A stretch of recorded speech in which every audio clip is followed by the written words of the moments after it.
Unfiltered. I'm not sold. I'm sorry. Unapologetic. I'm not trying to talk about him. Unlike anyone else. But knowing y'all will probably make me. This is the Stephen A. Smith Show. What's up, everybody? Welcome to the latest edition of the Stephen A. Smith Show, coming at you as I love to do every weekday over the airwaves of SiriusXM Mad Dog Sports Radio, Channel 82. Number to call up, as always, is 888 Mad Dog 6. That's 888 Mad Dog 6. That's 888-623-3646. And if you don't want to hang on the line long enough to speak to me directly, you can always leave a voicemail. Go to SiriusXM.com/GetSerious. Once again, that's SiriusXM.com/GetSerious. Got a jam-packed show coming your way today. A lot of NFL stuff to get into, some baseball stuff to get into. Basketball season is about to jump off. I got a few things to say about this upcoming NBA season. Of course, I'm going to get into Caleb Williams, Troy Aikman, just a touch. And last but not least, the one and only Dan Orlovsky, ESPN NFL analyst extraordinaire, is coming on with us before the show ends today. Make no mistake about that. Again, the number to call up is 888-623-3646. That's 888 Mad Dog 6. Listen, I'm a Steelers fan. I know that's hard to imagine because I'm a native New Yorker, and obviously the Jets and the Giants are in town. I don't give a damn. That's not how I feel. First play I ever saw was the Immaculate Reception by Franco Harris, 1972. And ever since then, I've been about the black and gold. That's me. When it comes to football, I've been a Steelers fan ever since. That has never changed, nor will it ever change. Having said that, however, I know they haven't been good as of late. I know they haven't won a playoff game since 2016. I know last season they ended with a 4-game losing streak in the regular season before getting beat down by the Baltimore Ravens in the playoffs. So they ended the season losing 5 straight games.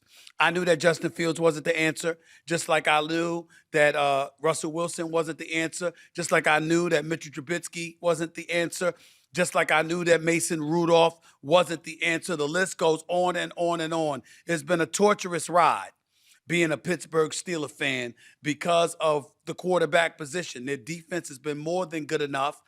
They've had wide receivers, tight ends, and running backs that have been more than good enough. Even last year when they had Jaylen Warren and Najee Harris together, that was a stout running game, okay? When you look at some of the receivers that they had, they didn't have, Pickens could ball. We all knew that, even though he was temperamental. And it's hard to knock a dude being temperamental, when you've got such problems at the quarterback position and they're affecting your ability to get paid because they can't get you the damn football. All of these things are relevant. But now it's a different day in Pittsburgh, or at least so it appears. The Pittsburgh Steelers coming to Thursday night, tonight's game, against the Cincinnati Bengals, 4-1 on the season, atop the AFC North, all right? 2.5 games ahead of the Bengals, all right? 3.5 games ahead of the Ravens and the Browns. The Steelers win this game tonight, and for all intents and purposes, the AFC North will be wrapped up, except you can't rely on that definitively because the Steelers could nosedive late in the season. These are the kind of things that get on my damn nerves because I want to make sure that those concerns are not something that I really have to be worried about as we move forward. Make no mistake about it. That's what I'm thinking about. That's what I see. That's what I want to see. And I just got to give love to that bad man, Aaron Rodgers. He ain't that bad man anymore. But damn it, he ain't bad like he was last year either. As a New York Jet, he was 5-12. As a New York Jet, he was a shell of himself. But the bottom line is that if you look at Aaron Rodgers and how he's been playing as of late in this 4-1 record, these first 5 games of this NFL season, he's completed 69% of his passes.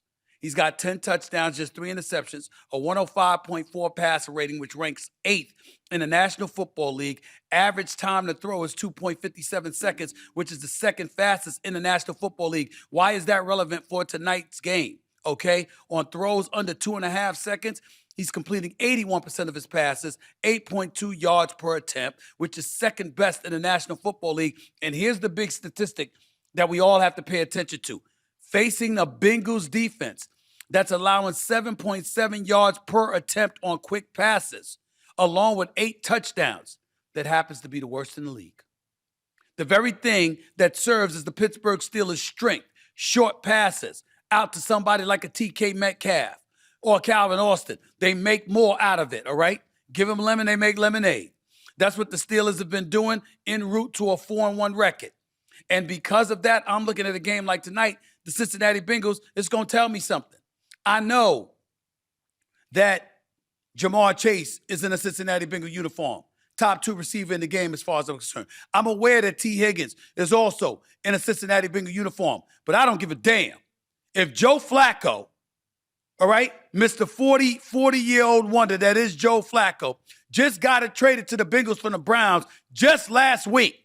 His first game as a Bengal, he threw the damn football 45 times. You know he's going to throw the football again. I get that part.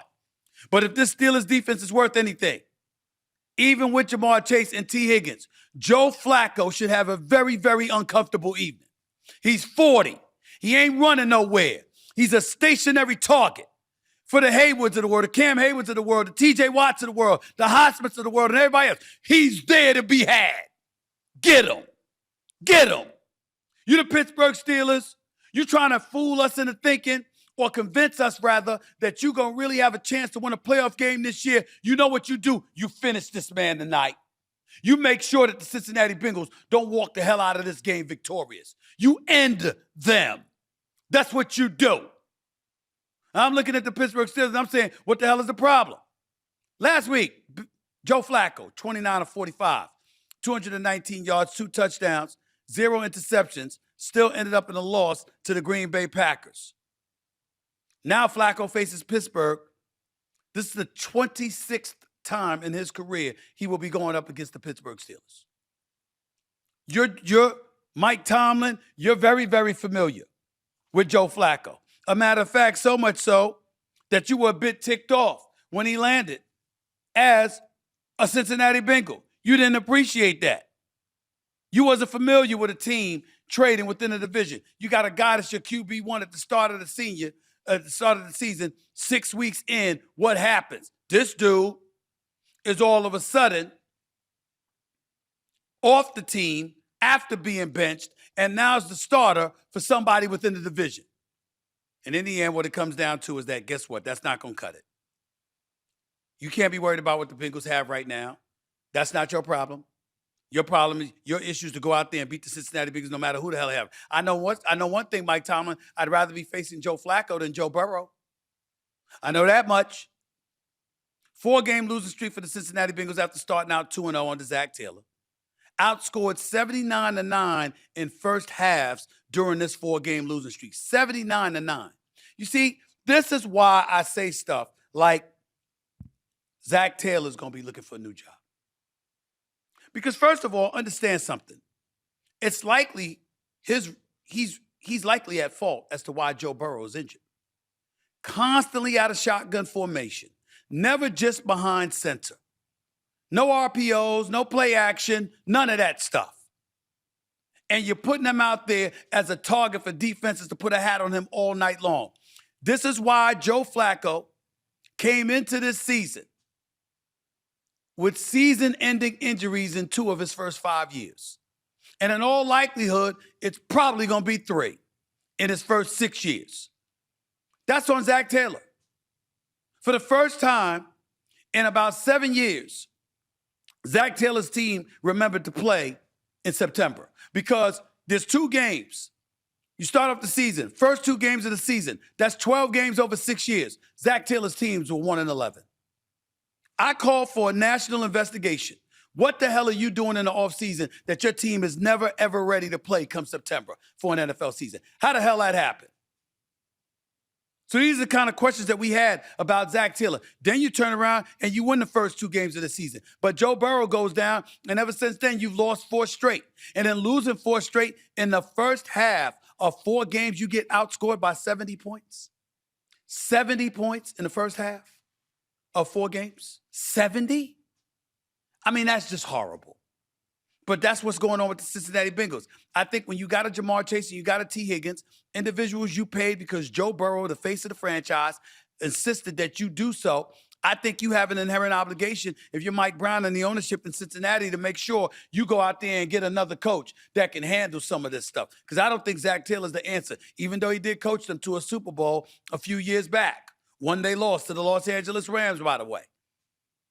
I'm just looking at, and how did they lose that Super Bowl? Aaron Donald ended up sacking Joe Burrow to finish the deal.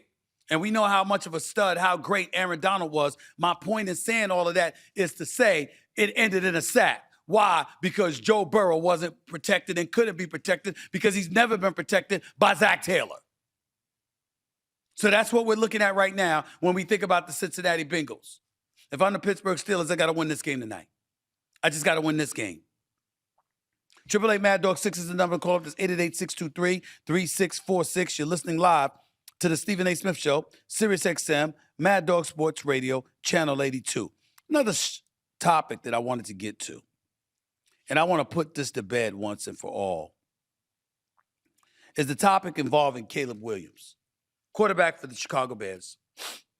And for some reason, it involved Troy Aikman as well.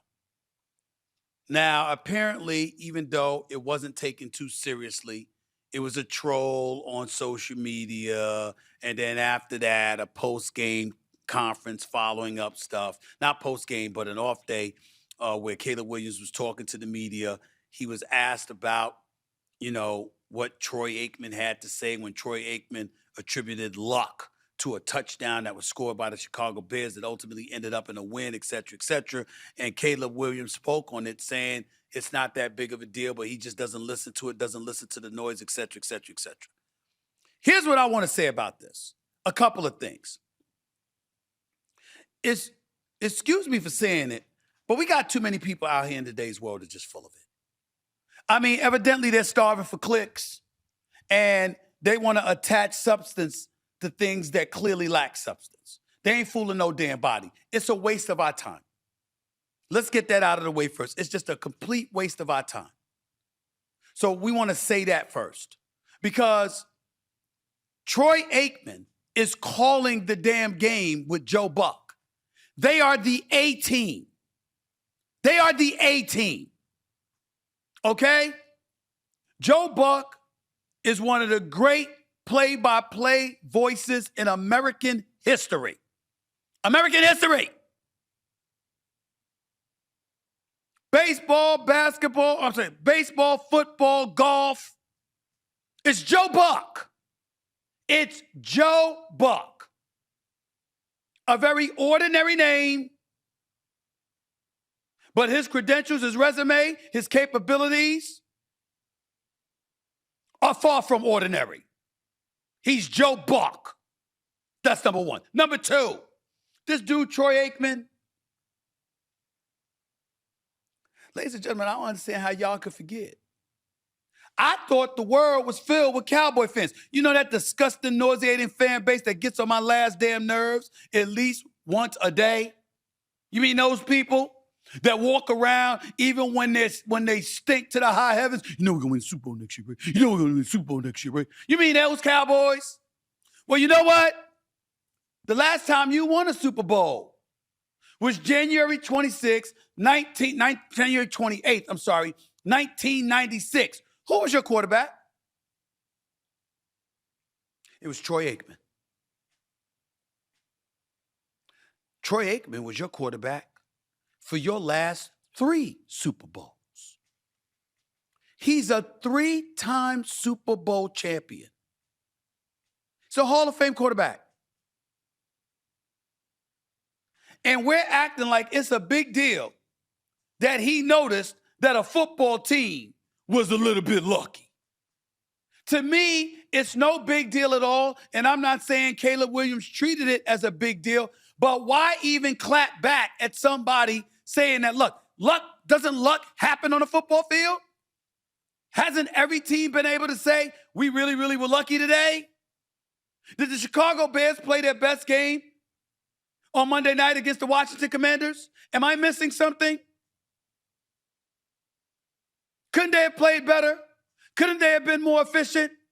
Haven't been riding the coattails to some degree of an opportunistic defense that's created at least 3 turnovers per game over the last 3 games? That's walking around with a +10 in a turnover ratio margin. Am I missing something? Troy Aikman has the temerity, the unmitigated gall to point out the flagrantly obvious, not to mention having the credentials to do so, and we're actually making this a story? Really?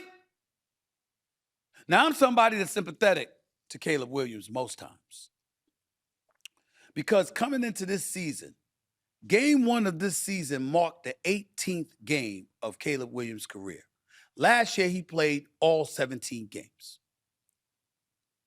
Caleb Williams was on his third head coach in Ben Johnson and his fourth offensive coordinator. How many people have had to deal with that in football inside of 18 months? But now look at him. 9 touchdowns, just 2 interceptions, a 3-2 record, even though they started off 4-2 last year.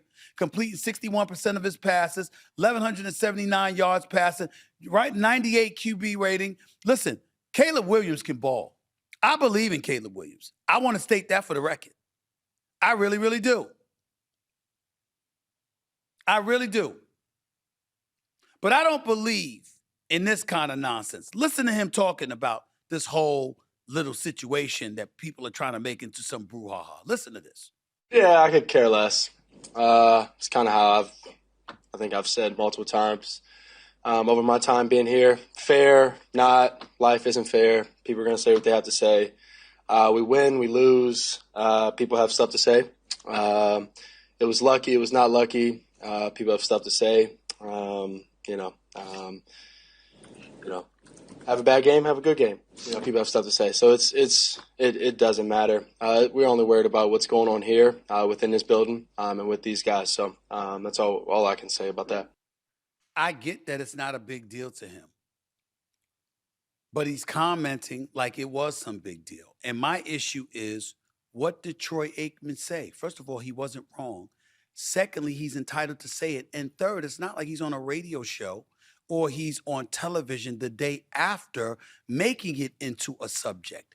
He was calling the game in real time, right there at the stadium in Maryland.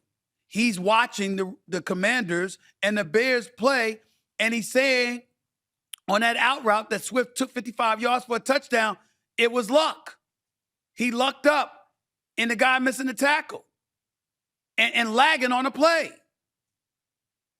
What's the problem? What is the problem? And then, and my attitude is this: if Troy Aikman, who does this for a living, color commentary, he does it for a living, and he's a 3-time Super Bowl champion, if he doesn't have the right to point out something we saw on a football field without clapback, who does? Who does?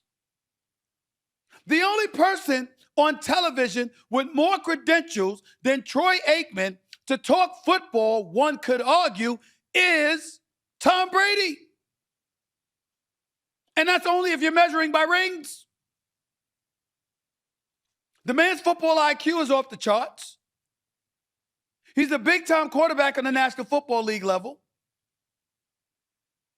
If concussions hadn't derailed him, who knows how many titles the Cowboys would have won? What's the problem? Folks are something else, man. Folks are something else. But it is what it is. That's how it goes. 888 Mad Dog 6 is always the number to call up. That's 888-623-3646. Once again, that's 888 Mad Dog 6, 888-623-3646, plus your voicemail messages at SiriusXM.com/GetSerious. That's SiriusXM.com/GetSerious. Got Dan Orlovsky coming up a little bit later on in the show to break down NFL Week 7 coming up, starting with tonight's game between the Pittsburgh Steelers and the Cincinnati Bengals. Got some more NFL stuff to get into as well. Got some baseball stuff to discuss after Seattle got smacked around, surprisingly so, last night in Game 3. And, of course, there's some NFL, some NBA stuff to get to. That's always the case. You're listening live to the Stephen A. Smith Show, SiriusXM Mad Dog Sports Radio. Back with your calls and more in a minute.